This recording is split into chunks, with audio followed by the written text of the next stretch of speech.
To wrap up Chapter 4, we're going to leave with a section called Antiderivatives. So after we've done all those wonderful word problems, those related rates, and those optimization problems, we get to end in a little something a little nicer, more computation, less having to think about it. It's too hard. And what an antiderivative is basically is like the definition, or like the word actually says, it's an antiderivative. Our derivative is what basically tells us to find the slope of an equation, and what an antiderivative does is if you are given that, how to get back to the main function. And so the antiderivative is a function that will take you back to the main function. Okay? We always use capital F of x to represent the symbol for the antiderivative, because it will be a function just like the derivative is. Okay? And other things to kind of just note as we keep this in mind is this first note that I wrote right here. If your main function was 4x cubed, some potential antiderivatives would be like this first one, x to the fourth minus 1. So if you started right here and took the derivative, you would get 4x cubed, wouldn't you? Because that constant term back there is just going to go away. So I can, in other words, make that constant a 3. I could make that constant a 0. I could make it pi. I could make it several things. And so, and all of these right here, all of these three that I have written down here are all antiderivatives. But if we want to put them all together and just make a one general one, we call that the indefinite integral, or the indefinite one, and we represent all of those possible potential back numbers as with just a c. Okay, so in other words, for f of x equals 4x cubed, the antiderivative really is x to the fourth just plus c, because that c is going to take care of, okay, is it minus 1, is it plus 3, is it 0, what are all of them? What are all the options? Okay, and right here, very important, these are all the key formulas that we're going to do here in the next, all these other examples we're about to start. Okay, and let me just point out the first one for just a second. It says that basically if you have x to any power, what you do to get the antiderivative is you add 1 to the power and divide by the brand new power. Okay? And again, with the sine and cosine functions, pretty much if you started with anything in this column and took the derivative of it, you should get right back to the left column. Anything on the right, taking the derivative will go right back to the left. And that's how you're going to check your answer. If you know you've got the correct antiderivative, if you take the derivative of it, you'll get right back to where you started. Okay. And some other key things I'm going to say, basically, is like this point right here, is that the symbol that we use to take the antiderivative is this little wavy line right here. We're going to call that the integral. So when you see that, it means take the integral. It's kind of like when you see f of x and we put that prime in there, it means take the derivative. Well, if we take f of x and we put this in front of it, it means take the integral, and we're going to use all those steps that were just listed out right above you. Okay? All right, and last but not least, let's just go on to example 1 and we'll get started. So for here in part A, we're given a function and we want to find the antiderivative. Remember, antiderivative starts with a capital F of x. That's how we're going to represent it. All right, and those rules basically say that when you have just any power of x, what we're going to do is add 1 to that power, so it becomes an 8, and we're going to divide by the new power. Okay, if I pull off the 6, right now that's x to the first. So what I'm going to do is add 1 to that power, you get squared, and divide by the brand new power, which is a 2. And then if anytime I have a constant, all I have to do is put an x on it. Okay, so right there, if I started here with this function right here, and I took the derivative of it, then what I would normally do was knock that exponent down front and subtract 1. Well, those 8's go away, and I get x to the 7th. Okay, on this next part, what I would normally do is pull that exponent down front, subtract 1. Well, look right there, that goes away, and you just get 6x. And this last thing, when it's just 8x, you just get 8, right? Okay, well, there you go. So it checks out. We definitely have an antiderivative. And then all we want to do, obviously, is to add the plus c like we talked about. So that way it represents all the possible answers that we could have. Whether it was if back there in the back we had a plus 1 or a minus 14, it would give you all the same answers no matter what. Okay. So let's go on to this next one. I'm going to probably write it instead of as 1 over 2 to the x to 3, or 1 over 2x cubed. I want to write it as 1/2 x to the negative 3. Okay, so we can really focus on that exponent. So the antiderivative, capital F of x, I'm going to pull off that 1/2, And the rule says, take your base, we're going to add 1 to the exponent, so now we're going to go to -2 and divide by the brand new exponent. Okay, and then as always, add plus c. Let's clean this up for a second. So 1/2, and in here we have a -1/2, so it would be -1/4 x to the -2 plus c.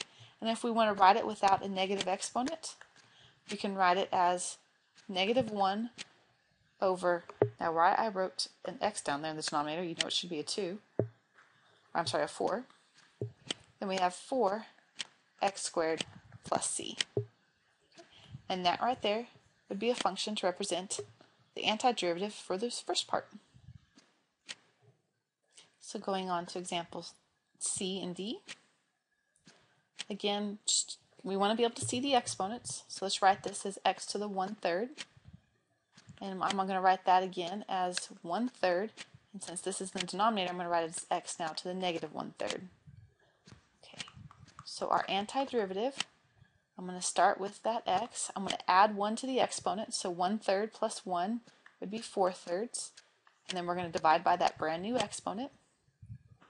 Okay, pull off that 1/3. I'm going to start here at x. I'm going to add 1 to that exponent, so that would be 2/3. And then let's divide by that new exponent, and then plus c. So f of x is going to equal anything divided by a fraction, we just take the reciprocal of that fraction. Okay, and then plus 1/3, take the reciprocal of that fraction, so 3/2 x to the 2/3, and then plus c.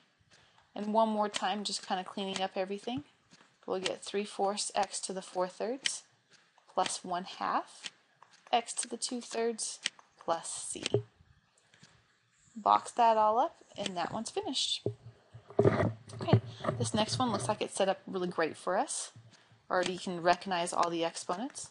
So I'm going to pull off the -1/2. And then again, we're going to start with the x. Let's add 1 to the exponent. So that'll take us to -1/2. And then divide by that new exponent. Of course, plus c. And then just cleaning this up. So f of x, we have a -1/2 out front. I'm going to multiply by the reciprocal, so times 2 over -1 x to the -1/2. Then all of this pretty much cancels out right there, and we get f of x to equal x to the -1/2 plus c. Okay, so moving on. Part E. We're getting into our trig functions now. So in case you didn't remember, but we can go to our list. If you have to, just look back above. But anytime we want to take the antiderivative of cosine x, it's just basically 1 over the number that's attached to x, so 1 over pi over 2, times the sine of that same angle, so pi over 2x. In the next part, let's just pull off the pi, it's just a constant.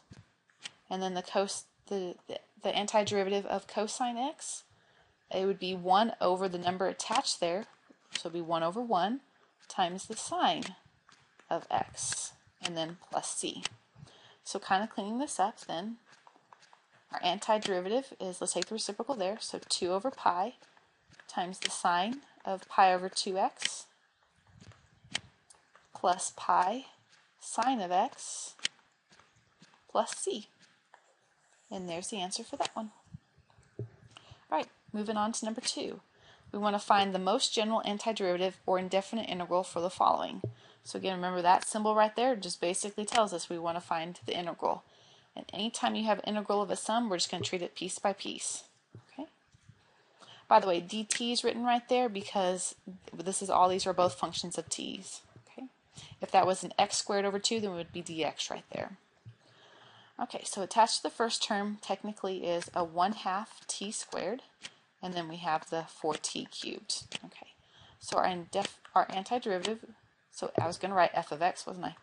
Let's go with f of t because our variable is definitely t. I'm going to pull off that coefficient and let's just focus here. So if I add 1 to that exponent, I'll get t cubed over 3. So I always divide by the new exponent. I'm going to pull off 4, and then that'll be t to the 4th over 4 plus c.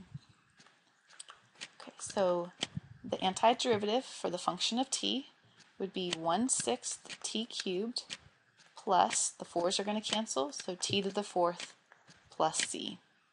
And there's your answer.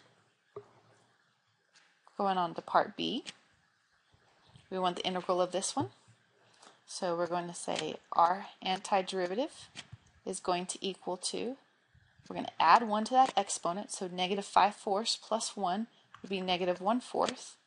Always divide by that brand new exponent, and then we're going to add in plus c. All we have to do is clean this up. So dividing by, we can just flip that around, so it would be -4x to the -1/4 plus c. I don't know if you guys want to stop right here for 1 second. This seems like a pretty easy one we can test. If I want to take the derivative of this, I have the -4. I would pull down my exponent and then subtract 1, so -5/4. The negative times the negative will go positive. 4 times a fourth is 1, so it's just x to the -5/4 and takes us right back to our original function, which is always great. Okay, so number C, or part C. In this one, because I have a variable both in the top and I have a variable in the denominator, let's go ahead and break it up piece by piece for just 1 second, because we really don't have a quotient rule in order to, yet at least, we don't have a quotient rule to find the integral for. So let's write this as 4 over t cubed plus, and let's go and write that as t to the 1/2 over t cubed. Okay, so we definitely need to be cleaning up this function first of all. And I'm going to clean it up just ever so slightly, a little bit more. I'm going to write that as 4t to the -3, so I can really see that exponent. And then same base, we want to subtract our exponents, so 1/2 minus 3 would give us a -5/3 for that exponent. Okay, so that's going to be a little easier for us to get started with. So then f of t is going to, if I pull off the 4, I'm going to add 1 to that exponent, divide by the brand new one, and then plus, I'm going to add 1 to that exponent, so it'll be -2/3, and then divide by that new exponent, and then plus c. And real quick, I just noticed something real quick. 1/2 minus 3 is 5/2.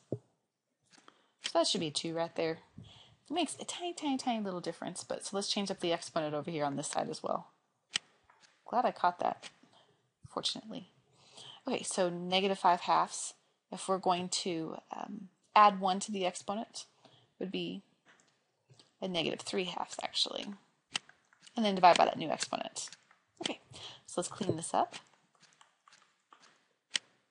4 divided by -2 would be -2t to the -2. And then we'll have a -2/3, just multiplying by that reciprocal of the base, t to the -3/2. And then plus c. So that's one potential answer. If they wanted it with positive exponents, you could wrote that as -2 over t squared, and it would be minus, let's see, 2 over 3 t to the 3/2, and then plus c. And if I wanted to, that would be right there, t to the 3/2, just a little note, is equal to, remember this is square root of t, and then all of that cubed. But I don't think we need to go that far. Okay, let's go on to example D. We want the integral of 3 times sine of 5 theta. Okay, well, let's pull off the 3. Whoops. Our variable this time is not x, it's actually going to be theta. Okay, so if I pull off the 3, and let's focus on what is the integral of sine theta. Well, the definition tells us it's going to be -1 over the number attached to our angle, so -1/5 times the cosine of that angle, and then plus c. So just putting this together into one kind of fraction, we'll write it as a -3/5 cosine of 5 theta plus c.